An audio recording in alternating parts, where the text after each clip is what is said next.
Demetre, tanging nasambit ko na lamang nang tuluyan akong makapasok sa opisina ng aking asawa. Tinitigan ko ito sa aking mga mata ngunit hindi naman ito makatingin ng diretso sa akin. Alam kong nararamdaman niyang nasasaktan ako.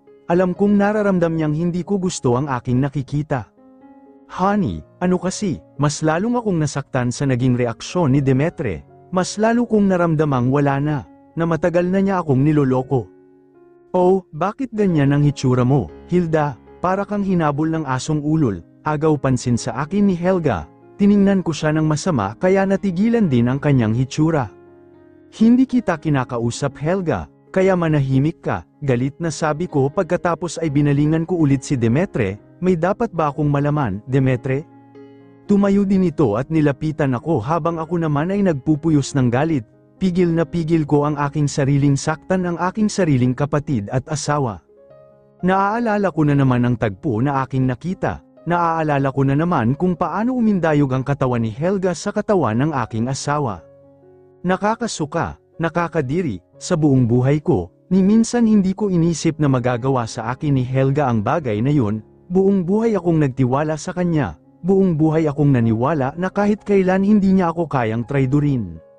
Ngunit bigo ako, dahil alam ko sa sarili kong higit pa sa pagtatraidor ang ginawa niya sa akin. Pinatay ako ni Helga, hindi man literal ngunit ang puso ko ay lubhanan niyang nasaktan.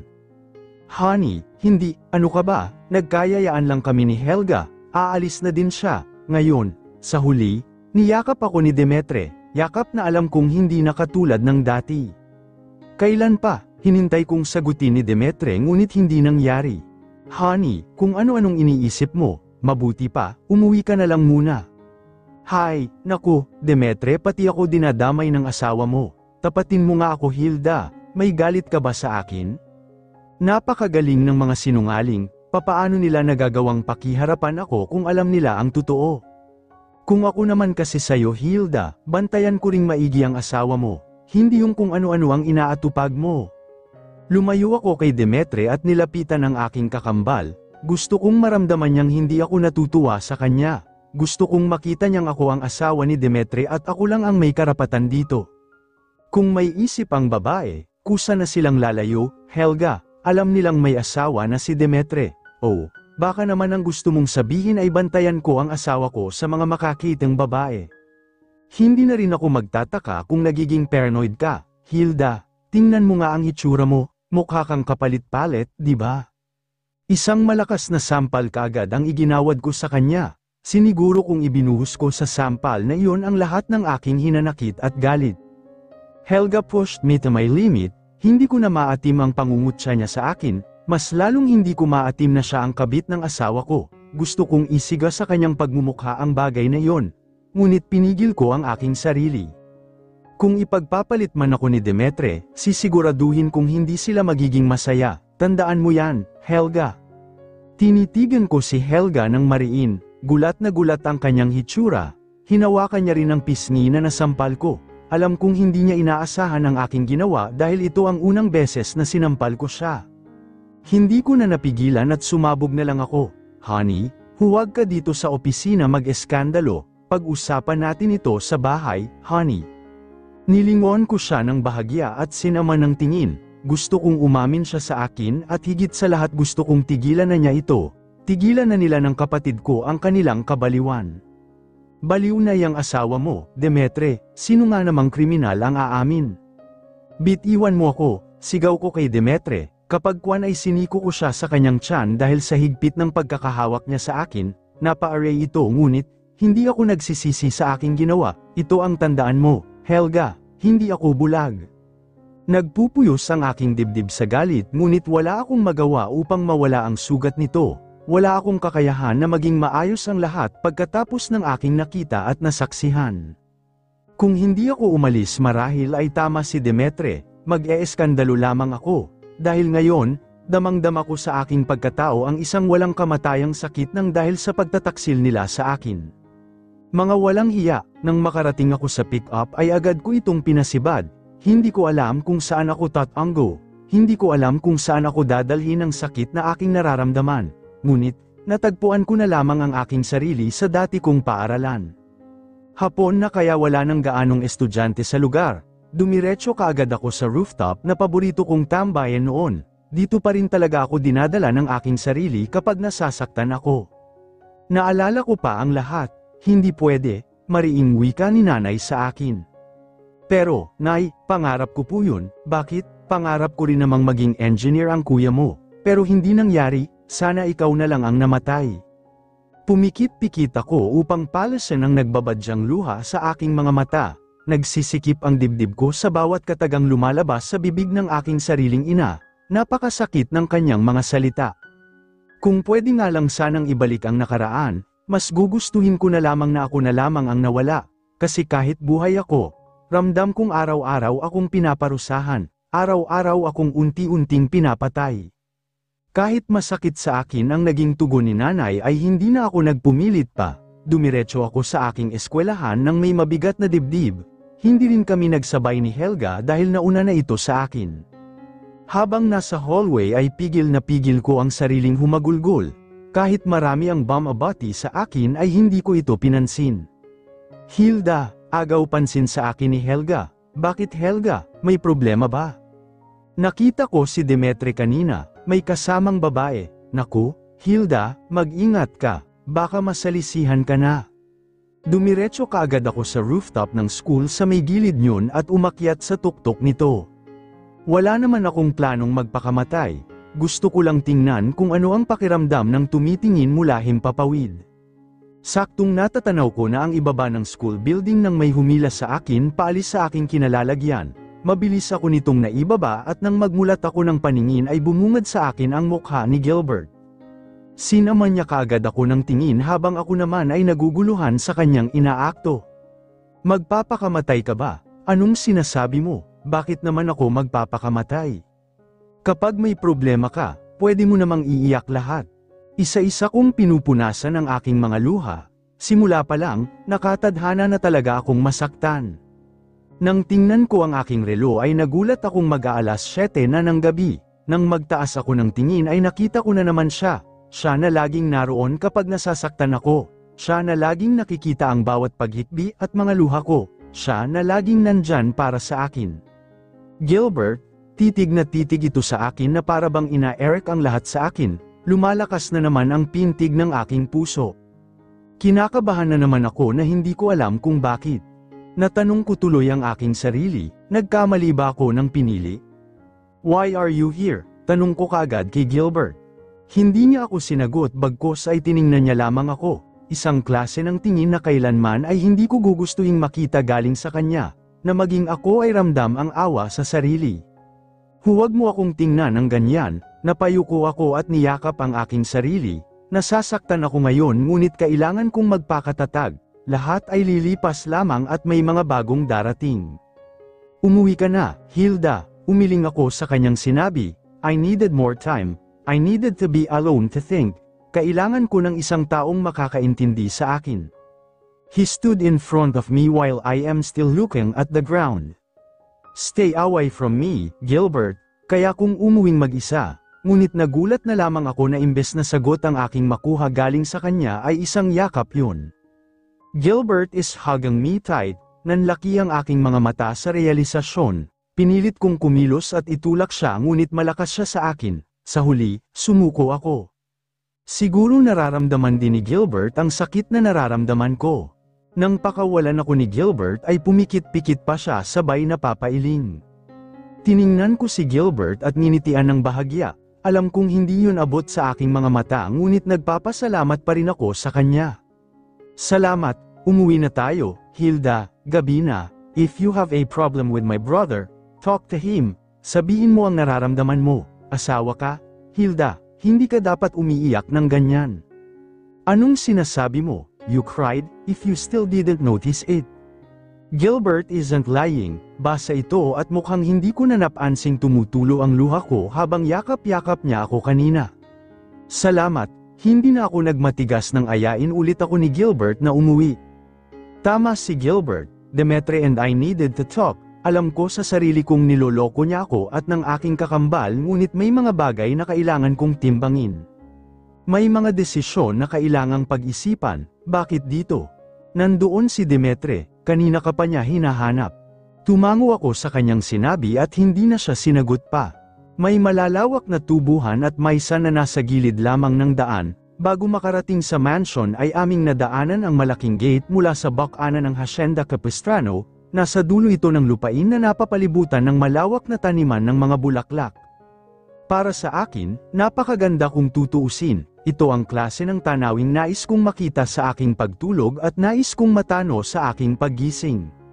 Nandito na tayo, pwede ka nang bumaba. Mabilis akong bumaba nang pagbuksan ako ni Gilbert ng pinto. Lalampasan ko na lamang sana siya nang hilahin niya ako paarap sa kanya. Bakit? Wala, masaya ako Gilbert. Mahal ko si Demetre.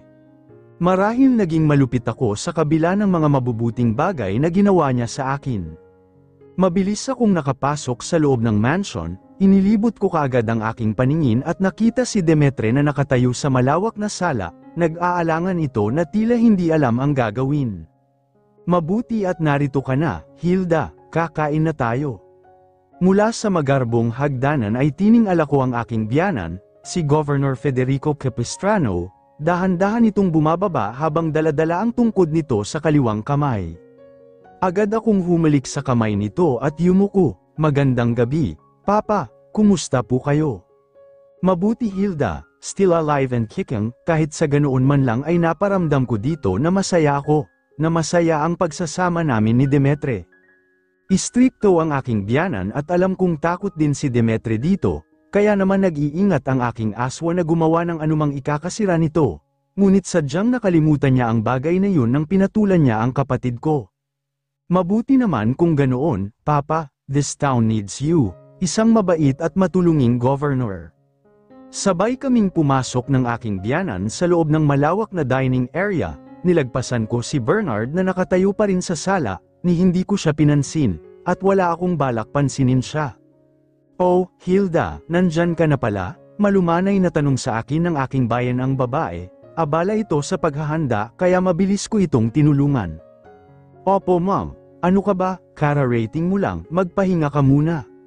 Tapos na ba, mahal, gutom na ako, sabi ng aking bayan ang lalaki. Nang nakita kong napangiti ang aking bayan ang babae ay napangiti rin ako, naisip kong sana ganun rin kami ni Demetre sa aming pagtanda, ngunit, sino bang niloloko ko, hindi na kami magiging katulad ng dati. Nang magsimula kaming kumain ay samalo na ang lahat, si Demetre, si Gilbert at ang kanilang bunsong si Miles na kagagaling lang ng Amerika kasama ang nobyo nitong si Alexis Soriano. Kailan niyo ba ako bibigyan ng apo, Demetre? Pareho kaming walang masabi, kailan nga ba? O may pag-asa pa ba? Malapit na, Papa, lagi naman kaming gumagawa ni Hilda, sadyang hindi lang kami makabuo. May plano pa pala siyang magkaanak kami tapos kinakana niya ang kapatid ko, mapagpanggap. Napakagago, naku, Demetre, baka naman may problema. Try to consult an OB, baka makatulong. Habang pinapakinggan ko si Demetre ay mas lalo lamang akong nagagalit sa kanya, pakiramdam ko parang laro lamang sa kanya ang lahat. Bilas sa inyo at naiinip na ako, ayaw ko nang magduda pa sila sa nangyayari sa amin, si Demetre, alam kong alam niya na may alam ako, matalino siya at hindi siya gago. Ikaw Gilbert, kailan ka pa mag-aasawa, abat hindi ka na bata? Wala akong mahanap, walang nakakahigit sa babaeng gusto ko. Sinulyapan ko ulit ito at nakitang titig na titig pa rin ito sa akin, nagyuko ako ng ulo at binaling na lamang ang atensyon sa aking pagkain. Baka naman may asawa na ang gusto mo, Kuya Gilbert, you know, some forbidden affair.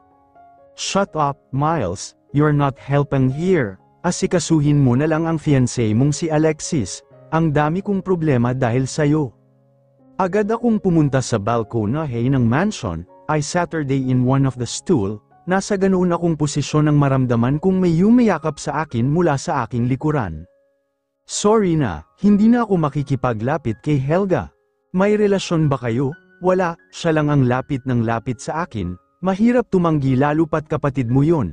Ikaw lang ang mahal ko, Hilda, maniwala ka naman sa akin, halata ko sa kanyang boses ang paghihirap, maging ako ay nahihirapan din.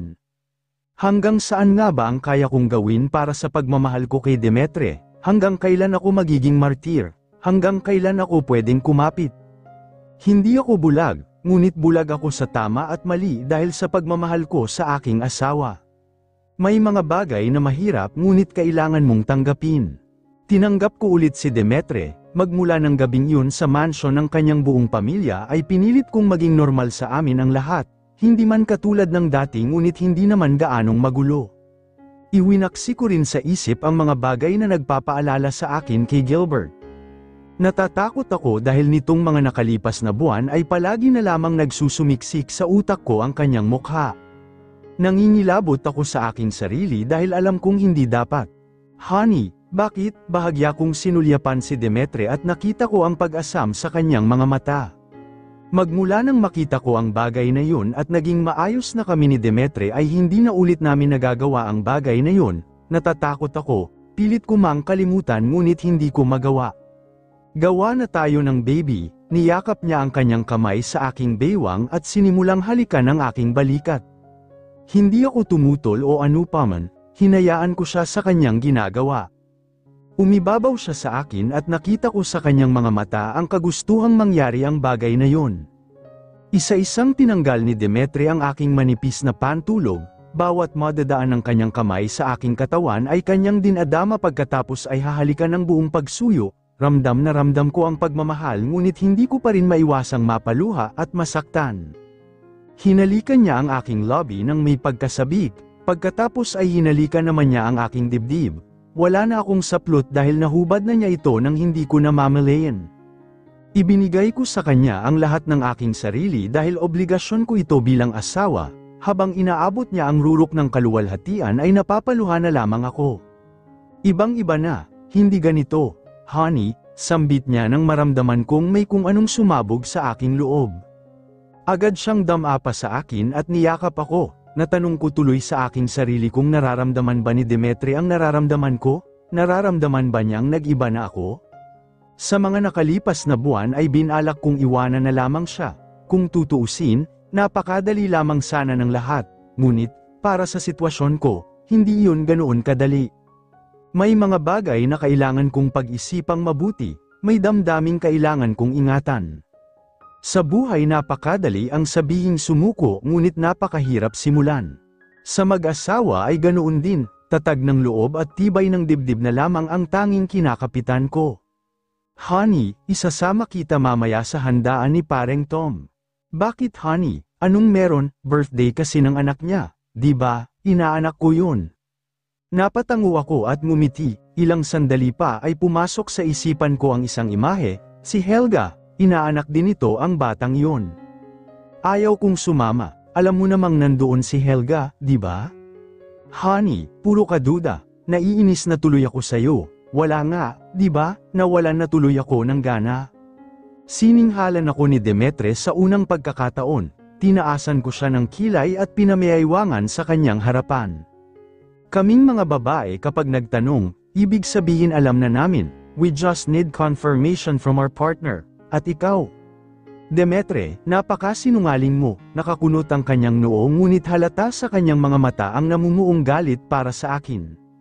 Puro ka duda, nasaan ang pruweba mo? Wala, di ba? Tama nga yata si Helga, napapraning ka na. Hindi na natapos ni Demetre ang kanyang sinabi dahil sinampal ko na siya. Kung kanina ay wala akong maramdaman ngayon ay napuno ng galit ang aking dibdib. Nagdududa ako dahil totoo. Nakita ko, Demetre, nakita ng dalawang mata ko. Nanlaki ang kanyang mga mata sa aking sinabi, unti-unti ding naglandas ang luha sa aking mga mata. Hilda, anong sinasabi mo? Kita ko sa kanyang mga mata ang pagkalito.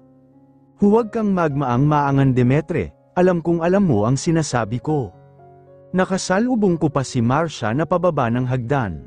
Hilda, sigaw ni Demetre na nasa paanan pa rin ng aming hagdanan. Ma'am, tawag ka ni Sir, napaupo ako sa aming kama at hinintay ang pag-andar ng kanyang sasakyan. Hindi nga ako nagkamali dahil ilang saglit pa ay tumunog yun. Nagbago na ang lahat, nagbago si Bernard, nagbago ako. Kapag ang puso nasaktan kusa na lamang itong sasuko. Tama si Ancheta, dahil ngayon, ramdam na ramdam ko ito. Nang gabing yun ay hindi ko na inaasahang uuwi pa si Demetre sa akin, nakumpirma ko ring naroon ang aking kapatid dahil sa isang kakilala. Lalo na nang magising ako kinabukasan na walang asawang nabungaran, sadyang sa lahat ng desisyon ko sa buhay may mga bagay na hindi ko pa rin hawak. May mga bagay na kahit pinaghanda mo na, masakit pa rin pala. Hiya, hagibis, bilis, sigaw ko sa aking kabayo. Naisip kong magliwaliw na lamang sa aming hasyenda kaysa mag-isip ng mga bagay na magpapasakit lamang sa aking puso. Ngayon palang sinasanay ko na ang sarili kong maging manhid sa lahat. Nang marating ko ang taniman ng niyog ay agad akong bumaba, naengganyo kaagad akong kumain yun lalo pa at may mga trabahador sa paligid. Itinali ko si Hagibis at nilapitan ng mga nagkukumpulang mga trabahante. Nang mapalapit ako sa kanila ay napakunot ang noo ko dahil hindi lamang sila nagkukumpulan ngunit nagsisigawan din ang mga ito. Sir Gilbert, si Ma'am Hilda, magandang tanghali po, may ora, ano pong atin? Gusto ko po kasing uminom ng sabaw ng buko, Sir Gilbert. Turn gala sila kaya naman ay tumingala din ako, and there, I found Hilbert on top of the coconut tree. Anong ginagawa niya dyan? Gilbert, bumaba ka na dyan, halos maputol ang litid ng aking leeg para lang marinig niya ako at hindi nga ako nabigo. Bakit ka nandito? Saka, hindi pa ako pwedeng bumaba, natalo ako sa pastahan. Magpapakamatay ka ba? Bumaba ka na, bakit? Iiyak ka ba kapag namatay ako? Hindi ako sumagot, umalis ako sa kumpulan at pinakalma ang sarili. Sumasakit ang ulo ko dahil sa katigasan ng ulo ni Gilbert. Oh, para sa iyo, nang mag-angat ako ng tingin ay nakita ko kaagad ang nakangiting mukha ni Gilbert, may daladala itong buko na hati na sa Dalenra. Salamat, umupo ito sa aking harap at walang pakialam akong tiningnan, nakakailang ang bawat titig nito sa akin ngunit hindi ko na lang pinansin, si Gilbert, alam kong gusto niya ako. Huwag mo akong titigan ng ganyan, natawa si Gilbert kaya naman ay, marahas ko siyang sinulyapan. Napakapayapa ng mukha nito habang natatawa. Hanggang titig na nga lang ako, pagbabawalan mo pa.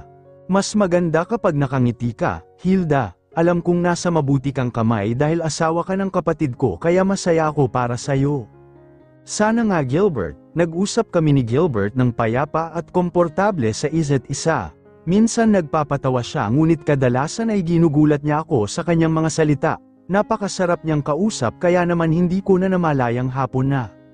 Aalis na ako, Hilbert, salamat, ilang sandali pa ay natano ko na ang aming mansion, nandoon na ang kotse ng aking asawa na minsan lang mangyari, pumasok ako sa loob ng aming bahay at tunuloy na sa aming kwarto, saktong pagpasok ko sa loob ay isang sampal ang bumungad sa akin, walang hiya ka, niloloko mo ako, Hilda, napapikit ako habang sapo ang pisnging na sampal. Naguguluhan ako sa sinasabi ni Demetre sa akin.